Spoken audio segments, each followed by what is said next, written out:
Breaking: Trump issues massive Puerto Rico warning, Democrats are furious.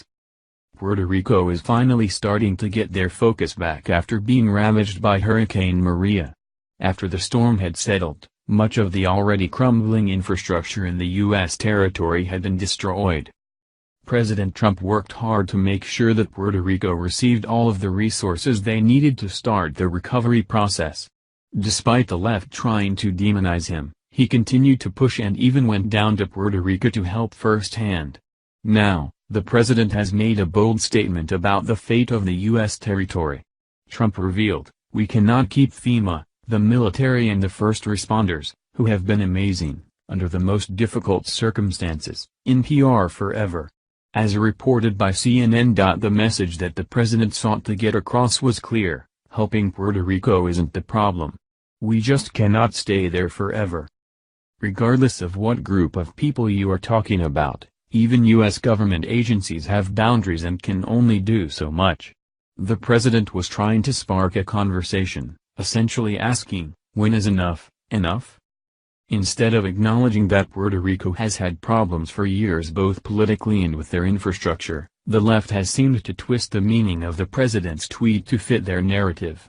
Their argument is that the president must be a cold, calculating leader who is not concerned about Puerto Ricans. Senator Elizabeth Warren, DMA, tweeted, "Puerto Rico is still facing a humanitarian crisis." At Real Donald Trump seems more worried about blaming hurricane victims than helping them. This is, of course, extremely irresponsible. There comes a time when you have to look at situations factually instead of with emotion. The president was clearly focused on facts when he made his initial tweet. White House Press Secretary Sarah Sanders also stated, "Our job in any disaster-affected location is to help the community respond and recover from that disaster. We continue to do so with the full force of the U.S. government and its resources in Texas, Florida, Puerto Rico and the U.S. Virgin Islands and other affected areas," she said. Successful recoveries do not last forever, they should be as swift as possible to help people resume their normal lives. It boils down to a situation where American tax dollars are being funneled in a never-ending cycle to help Puerto Rico. People are claiming that we need to stay there until everything is taken care of, but they can't really define the term everything. Do they mean when everyone has food, water, and shelter? Are they suggesting that we need to rebuild the whole island?